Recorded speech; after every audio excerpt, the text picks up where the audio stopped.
Hello and welcome to the Healthy Fish Tank, Healthy Fish webinar. This webinar is jointly hosted by the Oxford Review and Tricordant Limited. We're here to present the conclusions of the Oxford Review's research into the organizational health and how Tricordant has translated those conclusions to support real change within organizations. My name is Nick Richmond and I'm a director of Tricordant, an organizational consultancy working with leaders to help you organize for lasting success. And I'm particularly happy to welcome David Wilkinson, Editor-in-Chief of the Oxford Review, as co-host and co-presenter of this event. So the origins of this event are Tricordant have always had organizational health at the heart of our mission and practice. We've developed a range of products and tools based on our research into organizational health. However, in 2020, we asked the Oxford Review to write a report to see what the research says about organizational health. Building on that, we then asked Edinburgh University to support the development of our thinking to create a comprehensive research-based organizational health assessment tool. So what I'm going to ask in a minute is for David to cover what the research base says. I'm then going to talk about what that looks like in practice with a couple of case studies. And then we're going to get into small group discussions to process what we've heard and to just think about what that means for us in our organizations. So David, over to you. So let's just have a look at the breadth of research that there is. There's, as you can see here, if you go into the research and just start typing in organizational health, whether it's an American or a British spelling, there are millions of papers, literally millions of papers. We'll talk about what organizational health means in a second, because there are different different definitions of this, and this is why we're down to about 24,000, if I've put them, organizational health papers. But actually, when we get down to the bottom of that kind of pyramid, we're roughly about 600 peer-reviewed papers. Now, what do we mean by organizational health? And this explains why we've got this kind of disparity between these two numbers here. Is that actually across the research, there's three different meanings for organizational health. The first one is the effectiveness of medical and health organizations, so very specific about those types of organizations. The second one are only the systems and processes that support employee well-being, so the people within the organization. And then lastly, the one that we're looking at really is the degree to which an organization can be deemed to be healthy, whatever that might mean. We'll be looking at that shortly. And this is why we've got millions of papers. And it's very difficult from a research perspective when you're in the databases, separating them out until you actually get to see the papers. And I really do not have the time to look at 5 million papers. So, but that's we can strip them down, but then it's not that easy because they all use this word health, which conflates things. So that's why we end up with that kind of pyramid. So what we're talking about here, and there's kind of a broad agreement across the research, is in terms of a healthy organization, are these ideas that it's effective, it's efficient, and it's relevant, and that it's healthy for the people within the organization. So I want you to think for a minute about what are all of the things that can contribute to making an organization effective, efficient, and relevant.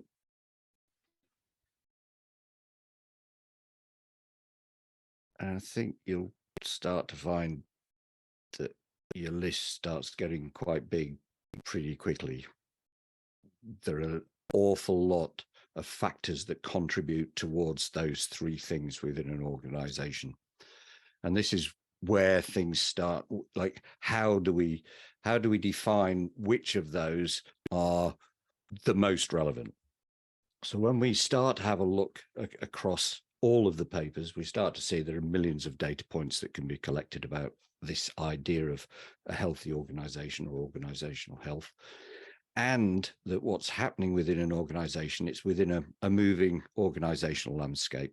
There's change occurring all of the time, both within within the environment, but also within the organization. Things are shifting, technology shifting, and it's just constant kind of change. And the question is, how do we go about working out what's important in a moving, shifting landscape?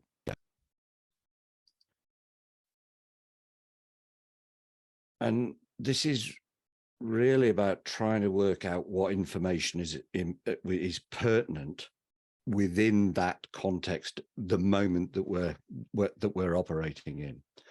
And there's kind of a number of things that the research talks about: organizational health, but it also talks about organizational health literacy, which is kind of the ability to be able to understand not only organizational health, but to navigate, use, and kind of adjust the information about the organization's health through a whole series of processes, like identifying what are the pertinent processes within the organization, being able to identify kind of critical components of those processes, and then being able to assess the health status of those components. And as I say, within this kind of shifting environment. And there's a difference between kind of just data and good data in these kinds of circumstances, and really trying to work out what is pertinent. And there's no magic bullet for this. There isn't a here, this is the stuff that you need in this situation for this organization. And as you'll see in a minute, I'll take us through the models that are out there, or the more popular models anyway that are out there for organizational health, as we kind of understand it. Oops, well, two lots. So up until 2 days ago, there were 10. There's a new one just been published 2 days ago, which I'll come back to. And some of these you may recognize, some not. So some of them, so for example, probably the most often used is the McKinsey Organizational Health Index from 2006. But we'll come back to that in a second. Each of these have kind of developed over the years. The models that are kind of being used and talked about in the research at the moment tend to come from the last kind of 20 years, from the early 2000s through to, well, 2 days ago. But, and this is where the big but is, which of these are valid? And that's where things start to get interesting.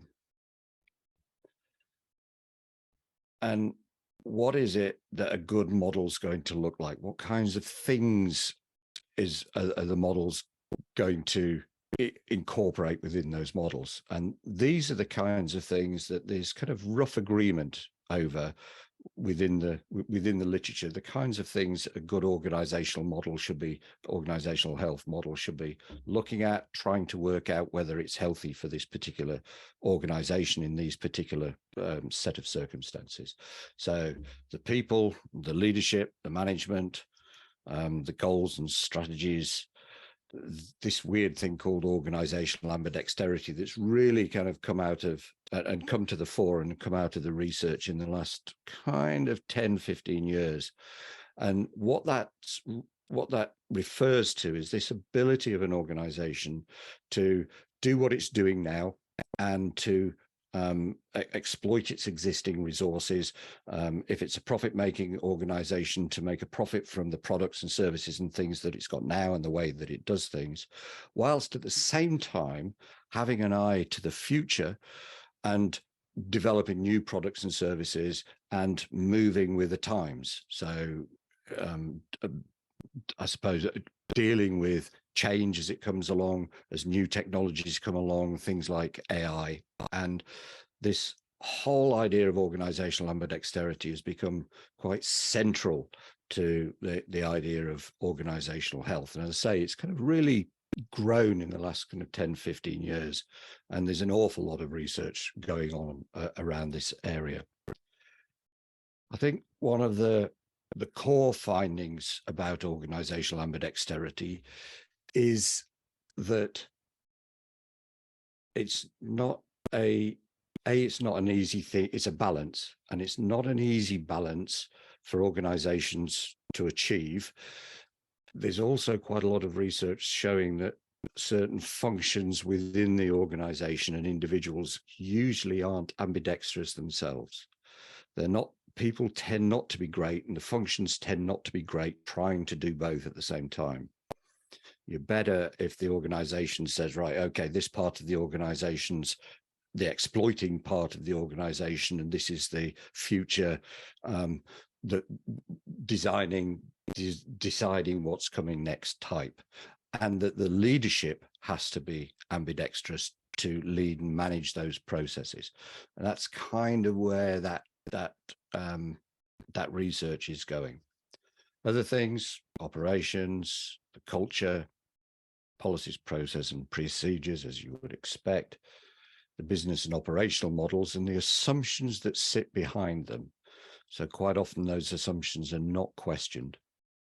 Resource availability, so what resources have we got, obviously, but also how flexible are those resources? Can we reconfigure them when change comes along? Can we do something else with them? Can we move these resources from here and reallocate them to there? And that may include financial resources.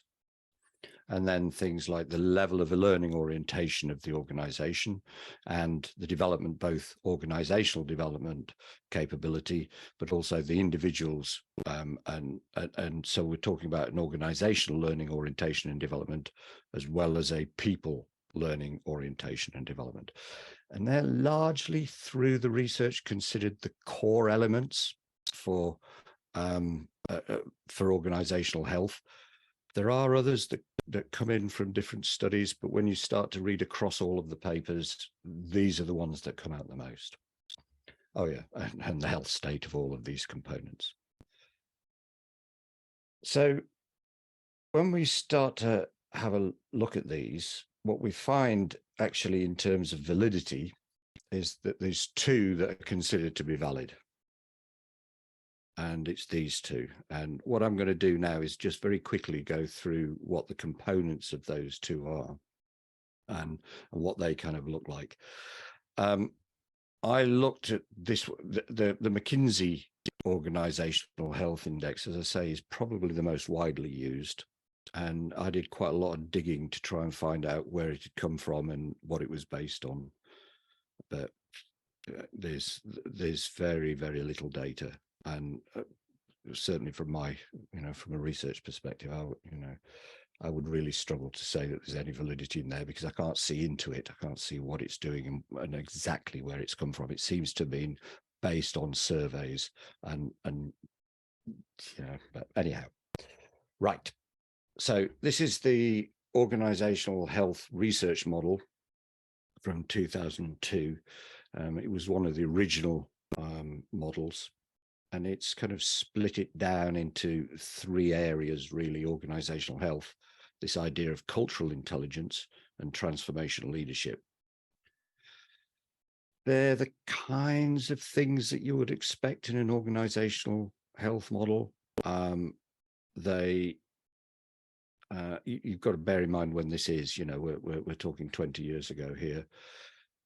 I don't see this model coming up an awful lot in the research. One or two organizations I've noticed use it, but things have kind of moved along. This whole idea of transformational leadership, there's been an awful lot of criticism, but questions about transformational leadership, what it can actually do, whether it actually achieves the aims that we think about, that we think it is going to achieve. And it's become widely popular. It's the go-to leadership style. And within the Oxford Review, we've got a big project looking at we're mapping out all of the leadership styles at the moment. At the moment, we're at 216 different leadership styles. Right, so talk about construct proliferation, and there are questions about styles anyway. One of the issues with transformational leadership is that it's not that easy to do. So you've got to be pretty skilled to be a good transformational leader. And what tends to happen is programs tend to go, yeah, we're going to develop you as transformational leadership leaders. And yet when you kind of look at it, this is a pretty skilled thing, and the leader's head's got to be in the right place. They've got to have the right kinds of attitudes. Well, actually, it's talking about all of these things: the attitude, the behavior, the inspirational motivation. It's a complex set of behaviors that they've got to take. And there are lots of different other leadership styles, as we say, that tend to be used within organizations. Then there's the Lowen-Yearworth model from 2017. This model is probably kind of up until 2 days ago, it was by far the best, and incorporates the best elements, I would think, and the way that they've arrived at this in terms of a model development seems to be the most valid. So what this is saying is that obviously organizations operate in an environment, and this is what's interesting about this model, is it's taking into consideration change from outside the organization and how that's impacting the organization and impacting organizational health. So we can get change in political things, which we've seen in the UK with Brexit and things, but also, political decisions, funding, all sorts of things can change the environment, the economic market environment, social issues, scientific developments, technological development. You just think about what AI is doing right now. It's having a huge impact on lots of different industries, and some of it's positive impact, and some of it's kind of eating a lot of people's lunch as well. So it's causing this kind of knock-on effect of change, ecological change, legal issues, and so on and so forth. Organizations are operating in this constantly shifting environment, and this model is really the only one that's taking that into account. It's, as you can see here, it's split the idea of organizational health into 4 areas, and identity, so the identity of the organization, which includes these things: the purpose, its values, culture, leadership, and incentives; the management, which is largely around the governance, coordination, and control processes, the processes within the organizations, the decisions and communications, the network that's going on within the organization; how adaptable the organization is, given what we've just talked about. That is critical, and most of the other models miss that off completely. So innovation, again, that's big part of this whole idea of organizational ambidexterity.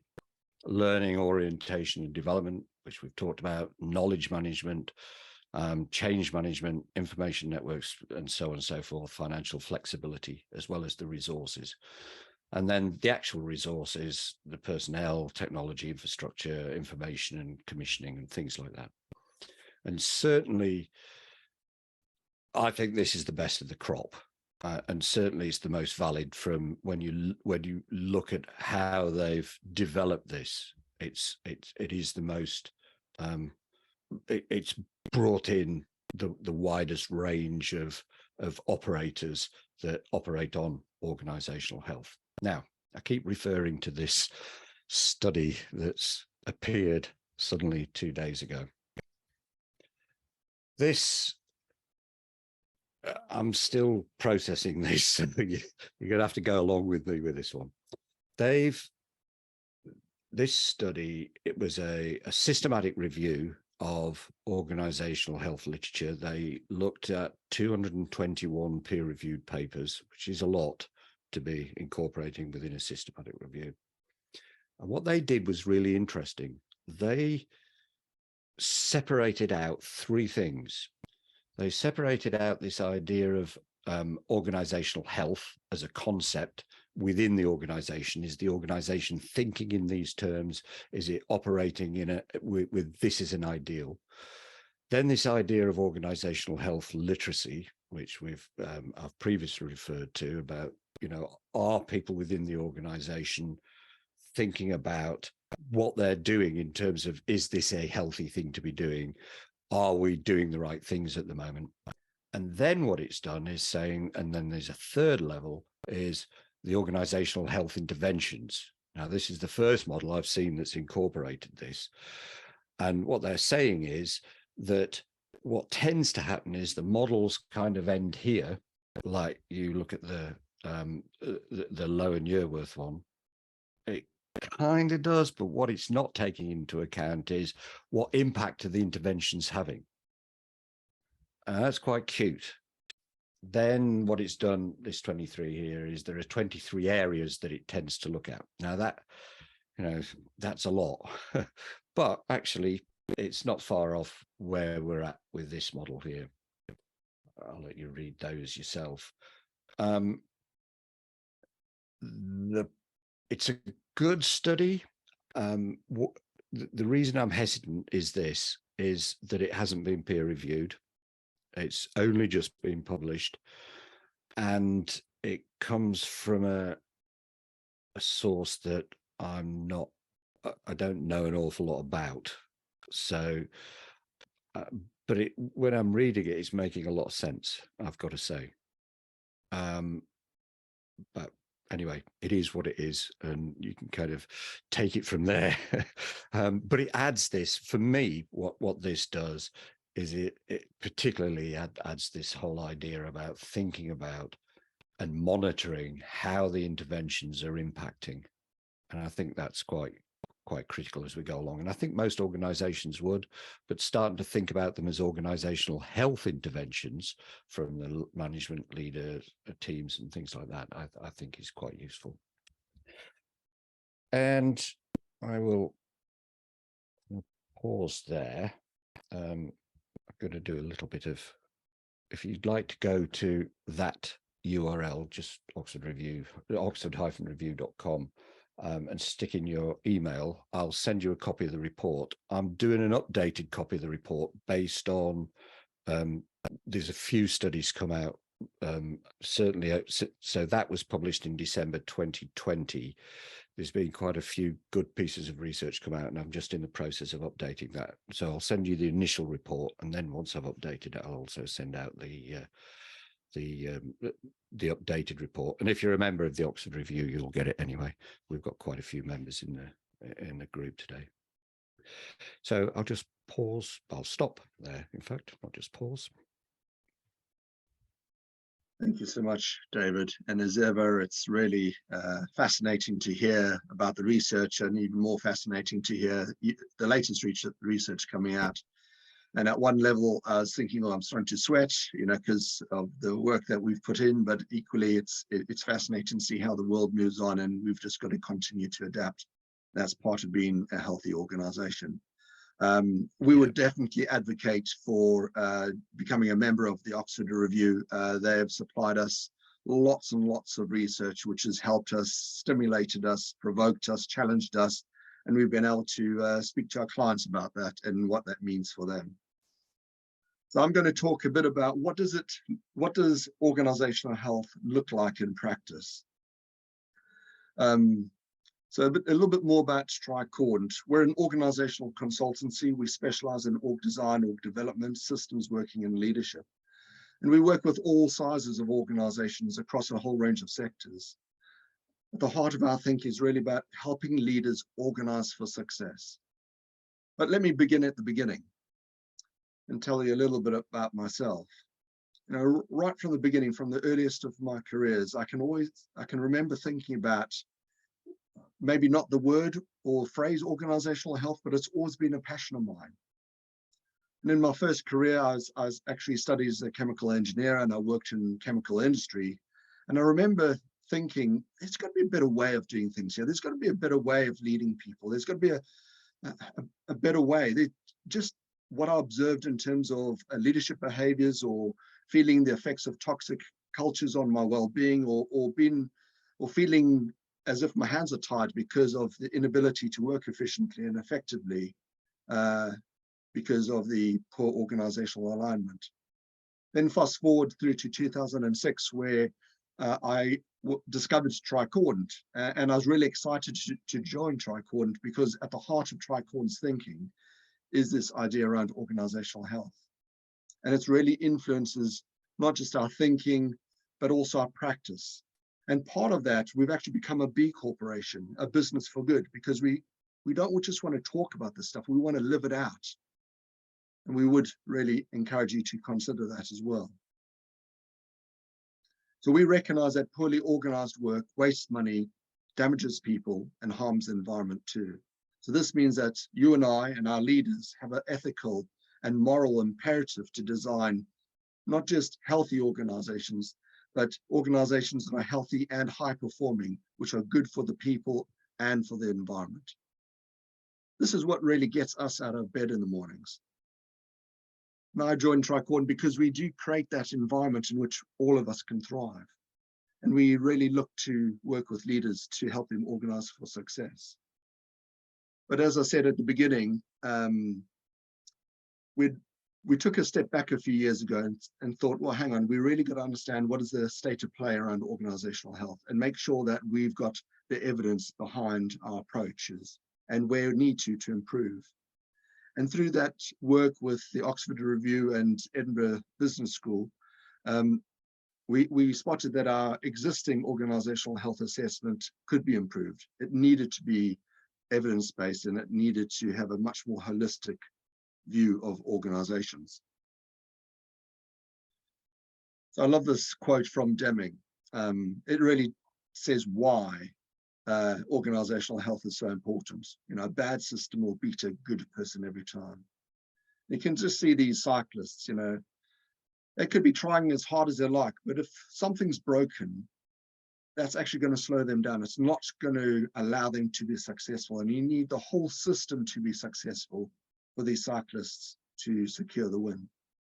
And so if the gearing system in their bicycle is not quite right, it could seize up mid-race or even just give way, leading to their own injury, or maybe even injuring others. And often that's what it's like when a system or an organization is not healthy. You could be working really hard, but you may actually get results that often lead to damaging the system further. So organizational health really focuses on changing the system so both a thriving environment and success is built into that system. And that's why there's a deep connection to things like organization design, organization development, and leadership development work. When we think about the benefits of organizational health, we look at it in at least 3 buckets. Benefits for individuals, benefits for the organization itself, and also benefits to the wider society and our environment. So for individuals, it means there's much more meaningful work and better job satisfaction. For the organization, higher organizational performance over the long term compared to peers. Then for the environment, a real net positive impact on the environment, as opposed to how many other organizations negatively impact the environment. Let me touch on the assessment before we get into our case studies. And I've got a couple of case studies to share just to bring it to life a bit. So we use a frame to look at organizational health through. And this is the TRICORD. It's an organizational diagnostic model. And for us, it describes all aspects of an organization that need to be aligned, both with the external environment and internally, for the whole to be healthy. And you'll see that some of those words that have been referenced in the research do show up there, and a few more. So we've got 34 questions from research and from our own practice that we look at through this lens. These questions are action-based because organizational health is an activity, it's ongoing, it's intentional. It's a verb, it's not a noun. It's something we need to do every day, part of our everyday business, as an individual, as the leader, as a manager. So some of the questions that we've got will be really focusing on that action and that intentionality. So for example, is your organization's leadership inspiring and motivating people is one of our questions. We get people to respond to the questions using a Likert style scale. That allows us to do some analysis on it. We can just do some basic analysis, but if we get sufficient numbers, then we can get some data science into that and generate further insights and visualizations. This is the first of our case studies. I'm not going to go through all the data because there's heaps and heaps of it.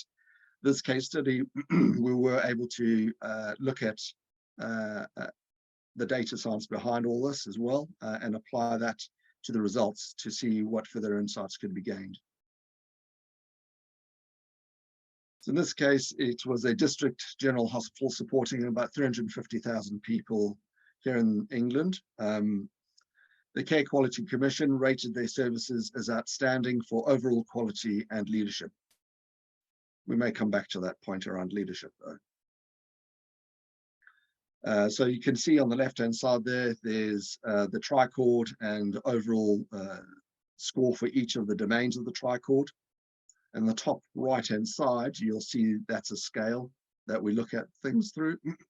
Anything over 50 is really suggesting that the organization has reasonable organizational health. And of course, as you get greener, it's better.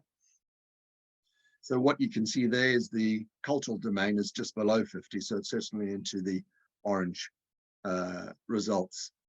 And so we would say, that doesn't look so good. But however, these results are just too high level and we need to get into a bit more of the detail to really understand the priorities and where we need to focus.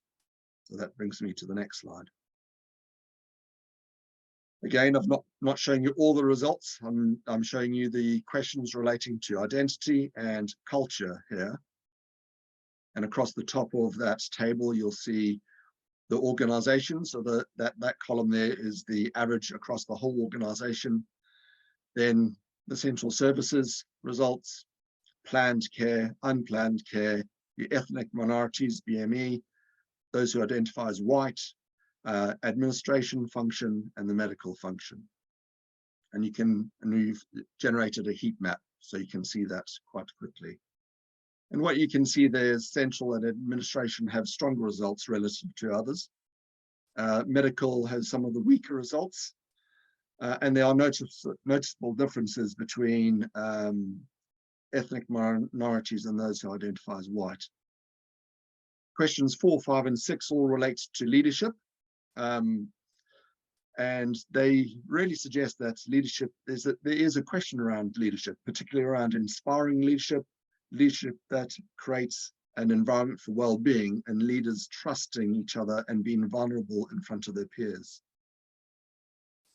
Suggesting it's not as good as it could be. There really needs to be further exploration of those results.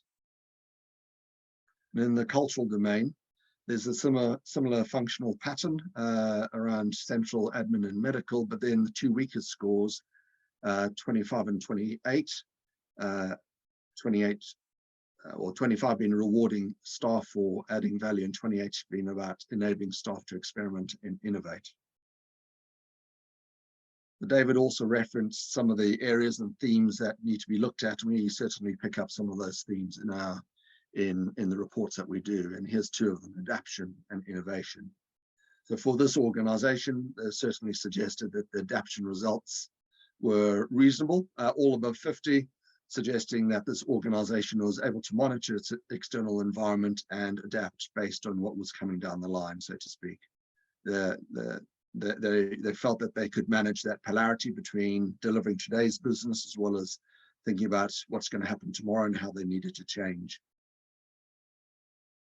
In innovation, only 3 of the 6 results are above 50, and the one that I particularly want to pay attention to is the one about enabling employees to experiment. That has the lowest result of all the innovation questions. And that's also connected to leadership. There's a correlation there. If the leaders are not creating the environment in which people feel that they can experiment, then it's not going to happen. And so this kind of reinforces that question mark about leadership.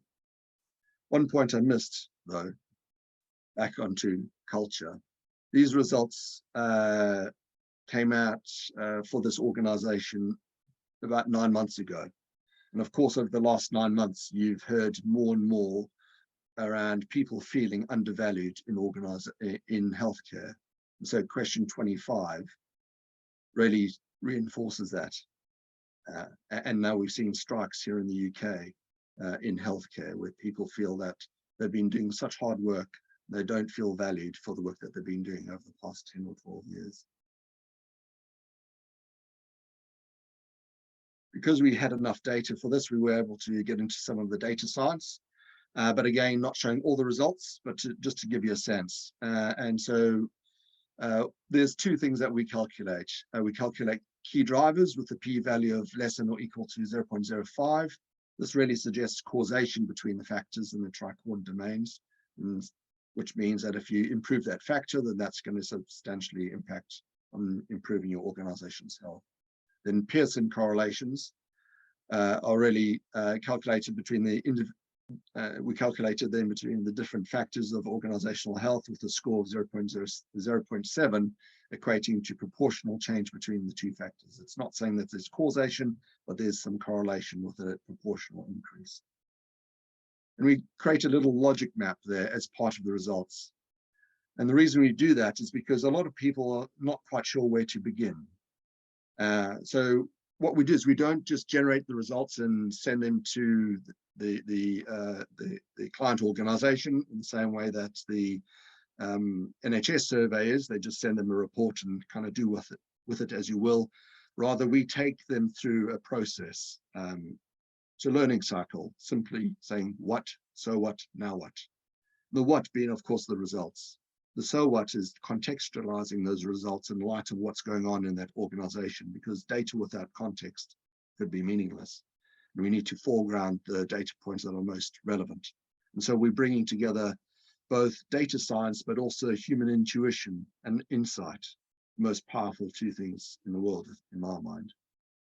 And then thinking about, well, now what does that mean for you? What are you going to do? And this little logic map can be a starter for 10 for them to think about, okay, these are the areas that we are going to focus on to help progress the work and improve their organization's health. So for this organization, they were creating the people strategy at the same time, and they expected that these results would then feed into that process. Next one is a central government case study, and it's an arm's length body that's connected to one of the departments. I'm not going to tell you too much about them because it would be easy to spot who they are, and I'm trying to protect their confidentiality. A different scoring system was used because we only went to the senior team and got them to generate the results. But what you can see there, and I created the summed averages, the averages for each of the core domains, identity, strategy, systems, and culture. You can see those top right of the scores, and then of course, for each of the questions within each of the domains. And you can see their identity is pretty strong. They've got real clear purpose of why they exist. They really feel that they do add value to the wider system, and their leaders feel that they are creating a healthy environment. Although this is only with their top team, so of course they may feel that. But they did also highlight that they didn't feel that there was sufficient trust, and they couldn't really be vulnerable in front of each other, maybe as much as they thought they'd like to. In the strategy domain, again, pretty strong. The slightly weaker aspect of that was they weren't quite sure how well they were addressing each of their customer segments, and they needed to do some further work there. The systems domain was their weakest domain overall, and when you look at all the results, it really suggests that the operating model needed to be reviewed. And that would also connect with the strategy domain around addressing each customer segment. That's what operating model work would really start with, saying, well, who are your customers, what are their needs, and how are you addressing that through your organization. And so they certainly needed to improve their internal coordination, planning and monitoring, and making data-formed decisions, not just gut-based decisions. Then into culture, the culture domain needed to be strengthened a bit as well. They weren't sufficiently rewarding the staff for value creation again. And then the same as the last one, interestingly enough, is not encouraging experimentation. However, there were some real strengths in their culture domain around strong networks that are able to reduce silos, open lines of communication, and positive culture. And I suggested to our clients that actually people were working really hard to overcome the system that was holding them back. And what would happen if they could get the system right? It would really release the energy of their people so that they won't have to work against the system to get things done. The system was set up for success and they would fly. We did a deep dive on one of these factors just to highlight the differences across the 8 respondents. Is your organization coordinating work internally to maximize synergies and minimizing duplications?